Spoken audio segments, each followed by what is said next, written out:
je vais appeler le dernier amendement de cette série qui est présenté par Monsieur Quatennens. Merci, Monsieur le Président.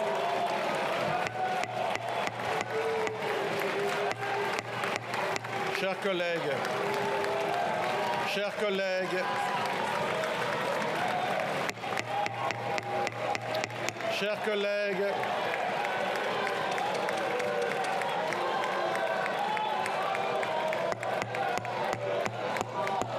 chers collègues, j'ai un rappel au règlement. Chers collègues, j'ai un rappel au règlement que je vais prendre, qui est celui de Monsieur Cazeneuve, puis je donnerai la parole à l'orateur. Merci, monsieur. Sur la base de quel article, monsieur le député? Sur le fondement de l'article 70, alinéa 1. Ce qui se passe ce soir ne peut pas être passé sous silence. Nous avons eu pendant 2 jours des rappels au règlement. Des députés sont sortis de cet hémicycle parce qu'ils n'ont pas gagné au tirage au sort. Et quand l'un de leurs collègues, qui a été condamné pour avoir frappé son épouse, prend la parole sur un amendement, vous restez stoïque. Pire que ça, vous l'applaudissez. Où on est? C'est scandaleux. C'est une honte. Merci, monsieur le député. Alors, j'ai un deuxième rappel au règlement. Chers collègues, je vous le donnerai, Madame Amiot, également. Chers collègues, Monsieur Delogu, vous vous asseyez. Chers collègues, Monsieur Delogu.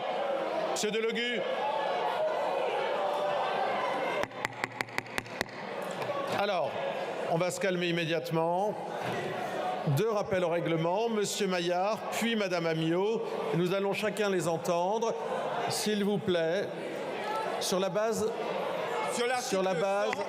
on y va. Je demande une suspension de séance. 2 secondes. J'entends. C'est pas la peine d'hurler, j'entends. J'ai entendu. Bon. On va faire les choses dans l'ordre. Chers collègues, nous allons faire les choses dans l'ordre. Alors,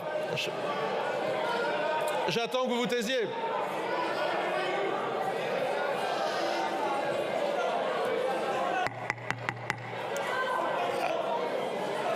J'arrive. Oui, elle est de droit. Vous avez raison, Monsieur le Président. Monsieur le Président Marcangeli, je suspends pour 2 minutes.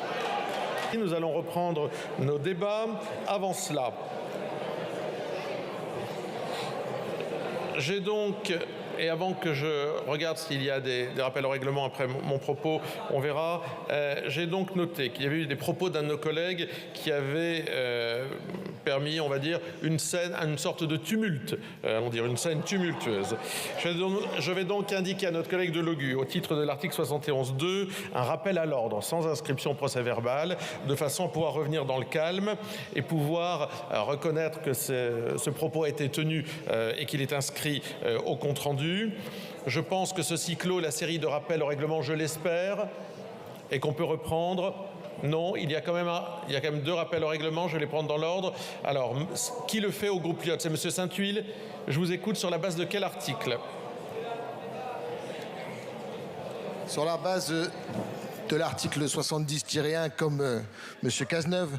Je veux dire ici, avec une certaine gravité, mes chers collègues, que si jamais aucune explication ne pourra justifier des violences faites aux femmes, que si jamais nous ne pouvons accepter cela, que mon propos n'est en rien en solidarité avec les actes qui ont été commis.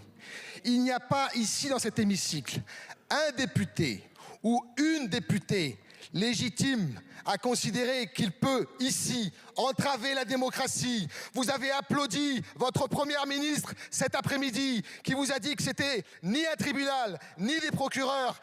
Respectez la règle. Vous ne pouvez pas faire ça. Si vous considérez que c'est inacceptable parce que dans vos valeurs et vos fondements.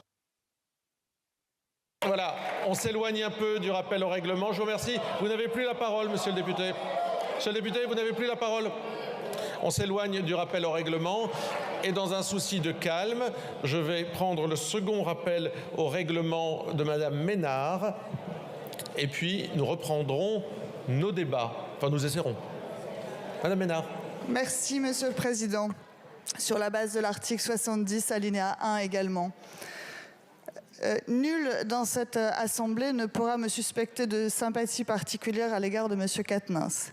Néanmoins, il me semble important de rappeler qu'on ne peut pas, à longueur de journée, se gargariser et donner des leçons de démocratie, de séparation des pouvoirs, de respect des règles de la justice et de la liberté d'expression, qui sont des règles importantes dans notre hémicycle et que nous devons tous respecter. On ne peut pas faire ça et ne pas respecter les principes de base de notre justice. Monsieur Quatennens a été condamné, je ne reviendrai pas sur sa condamnation. Madame Ménard, on s'éloigne. Simplement, on ne va pas parler de la vie de Monsieur Quatennens. Je finis en 2 secondes. Alors que c'est un rappel au règlement. Aucune peine d'inéligibilité, je rappelle, aucune peine d'inéligibilité n'a été prononcée à l'égard de Monsieur Quatennens. Voilà. C'est une décision de justice qui s'applique. Et maintenant, je pense qu'il faut que nous la respections tous ici. Merci. Je vous remercie. Alors, voilà un bel hémicycle bien calme. Et la parole est à l'orateur pour l'amendement 1908, Monsieur Quatennens. Merci, Monsieur le Président. Qui a dit « Est-ce qu'il faut reculer l'âge légal qui est aujourd'hui à 62 ans ?» Je ne le crois pas. Tant qu'on n'a pas réglé le problème du chômage de masse dans notre pays, franchement, ce serait assez hypocrite de décaler l'âge légal. Je veux dire, aujourd'hui, quand on est peu qualifié, quand on vit dans une région qui est en difficulté industrielle, quand on est soi-même en difficulté, quand on a eu une carrière fracturée, bon courage déjà pour arriver à 62 ans. C'est ça la réalité de notre pays. Alors on va dire non, maintenant il faut aller à 64 ans. Vous savez déjà plus comment faire après 55 ans. Les gens vous disent les emplois ne sont plus bons pour vous. C'est ça la réalité. Ces mots sont ceux d'Emmanuel Macron en 2019. Il a changé d'avis depuis, mais c'est toujours l'avis de 93% des actifs de ce pays. Et déjà en 2019, les régimes spéciaux étaient érigés en bouc émissaire. Alors bien sûr, M. Macron n'aime pas le terme de pénibilité. Il a d'ailleurs retiré 4 de ses critères en 2017. Or, précisément, les régimes spéciaux répondent aux enjeux de pénibilité dans les métiers concernés. La philosophie de la sécurité sociale, c'était même d'étendre les dispositifs dont bénéficient les personnes sous régime spécial à tous les travailleurs.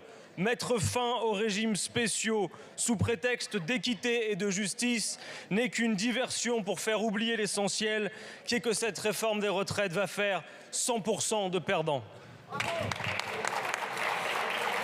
Merci.